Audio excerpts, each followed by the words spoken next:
Okay, so here is going from the world map into an actual combat.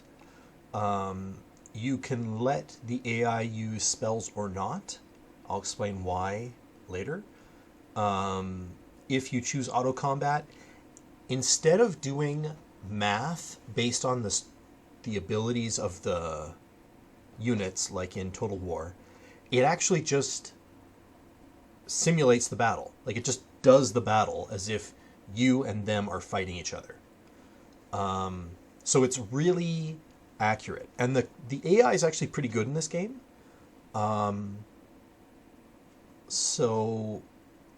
It's not perfect, but then again, neither am I. I make mistakes.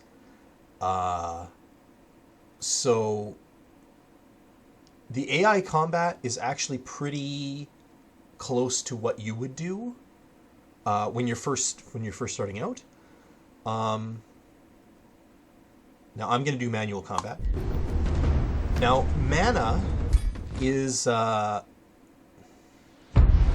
it's a resource that you share in the overworld and in combat. You can run out of mana. So unlike games like Total War, where you can just spam spells and it doesn't matter if you cast no spells or many spells in a combat, in this it does. You can actually run out of mana. So if I use too many spells this combat, I can't cast spells in the overworld, like unit enchantments and race transformations and some other spells, city enhancements, things like that. But additionally, I might not have enough mana for my next combat. So you only want to use as much magic as you need to in the combat that you're in. Also, similar to Total War Warhammer, up here you'll see that I have 30 out of 30 combat casting points. Certain spells cost a certain number of combat casting points. So you might get away with 3 small spells or 1 big spell in that particular combat, regardless of how much mana. Like, I could have like 8,000 mana, it doesn't matter.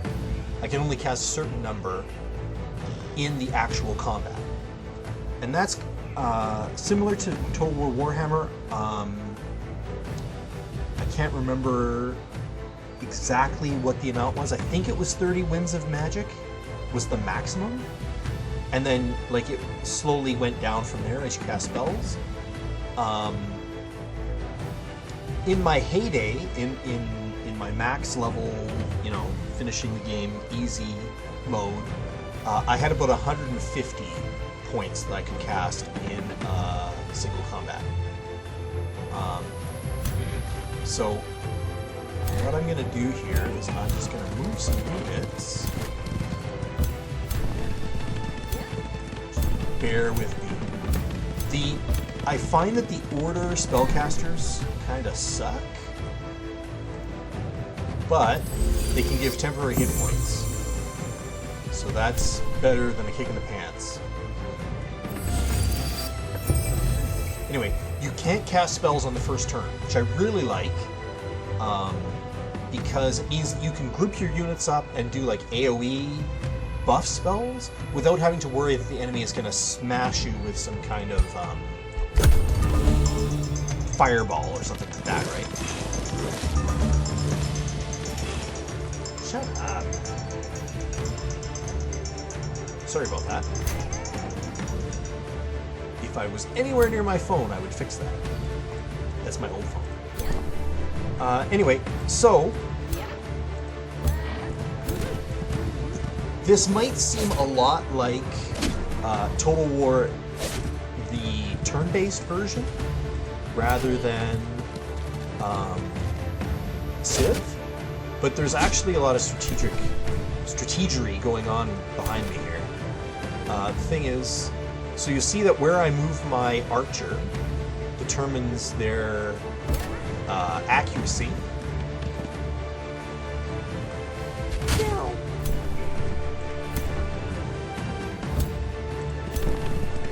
And likewise for my spellcasters. I don't know. Order seems just I'm sure that, like, later on, once I've got Order figured out, I'll be like, oh, these guys are the best! But right now, compared to Chaos, they just don't seem to stack up. Because they can buff one guy on their turn, rather than everybody. And their heals are only single target too. So here we go. Here's the spells I can cast during the actual combat. Now, I've just started. I've barely opened up my Tome of Magic, so I don't have a long list. I'm going to have about 15 of these spells once the game is actually in the end game.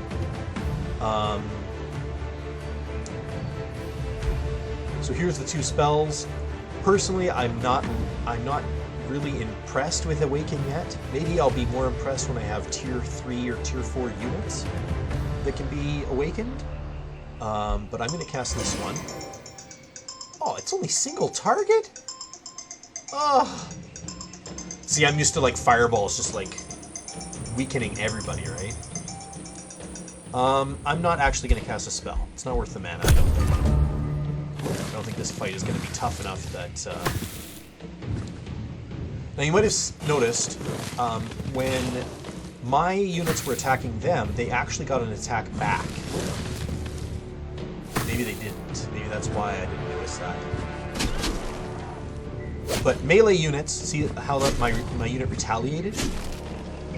You get a certain number of retaliations depending on the unit. Archers get none.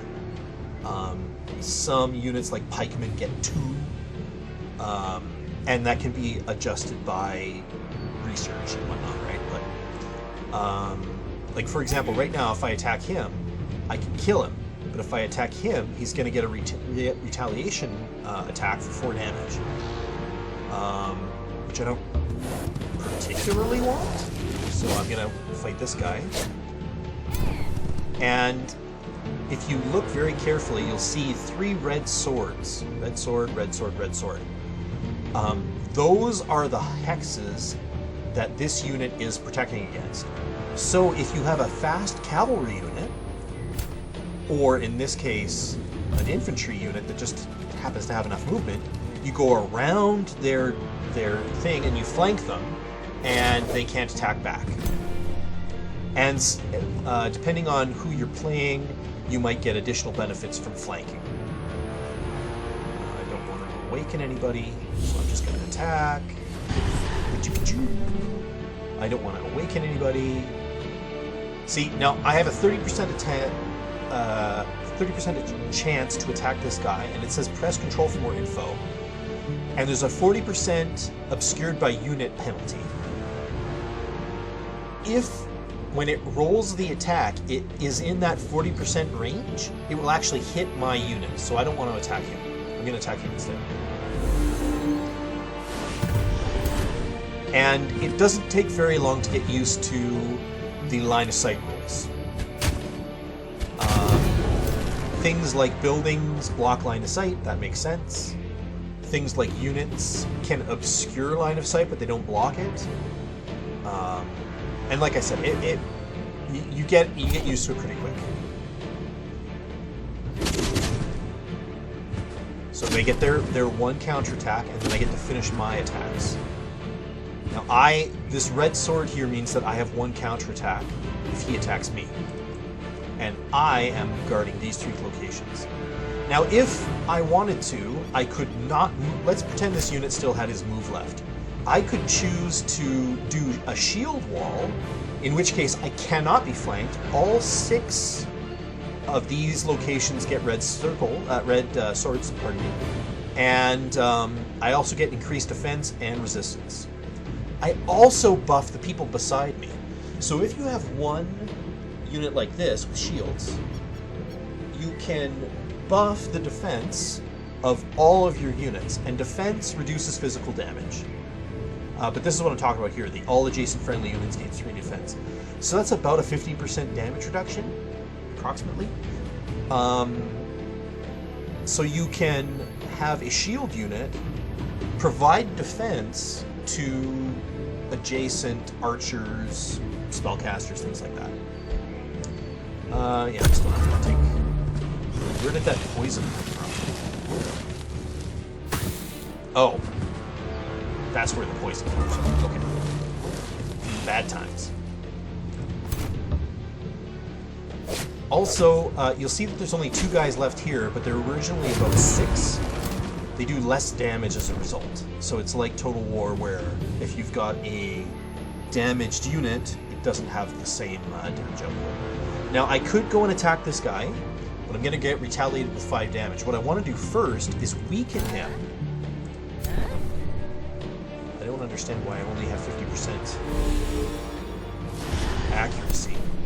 See, and I grazed because I didn't get a full hit.